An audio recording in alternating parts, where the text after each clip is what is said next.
George Wallace, Alabama Freemasonry's icon or embarrassment. George Wallace was an American politician who served as the 45th governor of Alabama for 4 terms. He is notoriously remembered for his staunch segregationist and populist views. During Wallace's tenure as governor of Alabama, he promoted industrial development, low taxes, and trade schools.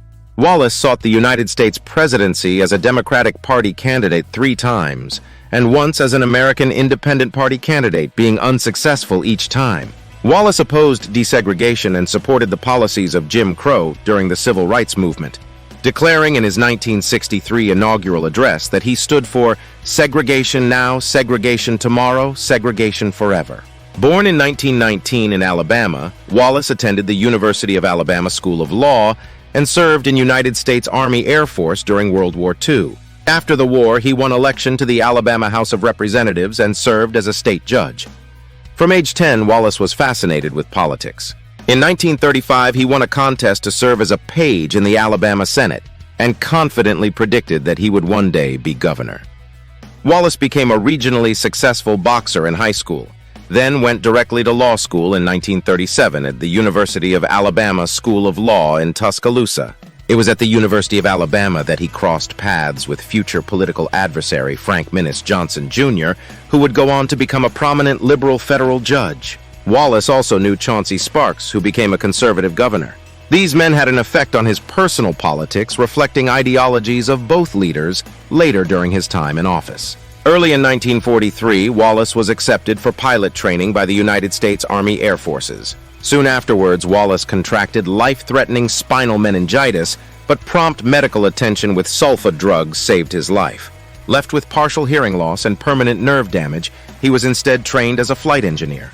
During 1945, as a member of a B-29 crew with the 468th Bombardment Group, Wallace took part in air raids on Japan and reached the rank of staff sergeant. In mid-1945, Wallace received an early discharge on medical grounds due to severe anxiety and a 10% disability pension for psychoneurosis. The 20th Air Force was commanded by General Curtis LeMay, who was his running mate in the 1968 presidential race. LeMay was also a Freemason. Wallace first sought the Democratic nomination in the 1958 Alabama gubernatorial election. Initially a moderate on racial issues, Wallace adopted a hardline segregationist stance after losing the 1958 nomination.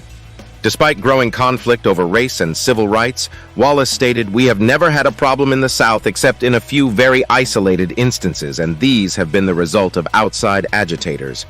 Wallace asserted that "I personally have done more for the Negroes of the state of Alabama than any other individual," citing job creation and the salaries of black teachers in Alabama. He rationalized segregation as best for both races, writing that they each prefer their own pattern of society, their own churches, and their own schools. Wallace assured Martin that Alabamans were satisfied with society as it was, and that the only major friction was created by outside agitators. Increasing racial violence and the civil rights movement, however, pointed toward a changing equilibrium in race relations in Alabama.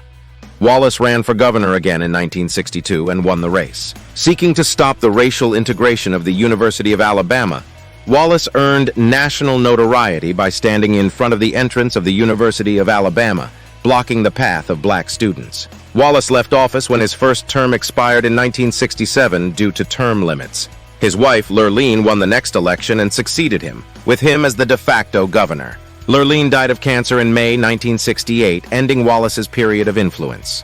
Wallace challenged sitting President Lyndon B. Johnson in the 1964 Democratic presidential primaries, but Johnson prevailed in the race. In the 1968 presidential election, Wallace ran a third-party campaign in an attempt to force a contingent election in the United States House of Representatives, thereby enhancing the political clout of segregationist Southern leaders. Wallace won election to the governorship again in 1970 and ran in the 1972 Democratic presidential primaries, having moderated his stance on segregation. His campaign effectively ended when he was shot in Maryland by Arthur Bremer, and Wallace remained paralyzed below the waist for the rest of his life. Wallace won re-election as governor in 1974, and he once again unsuccessfully sought the Democratic presidential nomination in the 1976 Democratic presidential primaries. In the late 1970s, Wallace announced that he became a born-again Christian and moderated his views on race. renouncing his past support for segregation. Wallace left office in 1979, but re-entered politics and won election to a fourth and final term as governor in 1982. Wallace is the third longest-serving governor in U.S. history, having served 548 days in office. After 4 runs for U.S. president, 3 as a Democrat and 1 on the American Independent Party ticket, he earned the title the most influential loser in 20th century U.S. politics, according to biographers Dan T. Carter and Stephen Lesher. Wallace died on September 13, 1998. Considering the extreme views that Brother Wallace had, even in post-1960, should Freemasonry still recognize him? He is still prominently mentioned on several sources from the Grand Lodge of Alabama. Are his actions worse than those of Benedict Arnold? The old-fashioned Masonic podcast does not believe in the cancel culture, however. Maybe a more accurate tone for the opinion of Brother Wallace's actions should be on display. Is Alabama one of the jurisdictions that still do not recognize Prince Hall Masonry? Is this a reason why Wallace is still held in such high regard? Is that an accurate representation that we want of Masonry? Let us know what you think of this episode of the Old-Fashioned Masonic Podcast, where real Freemasons talk about Freemasonry.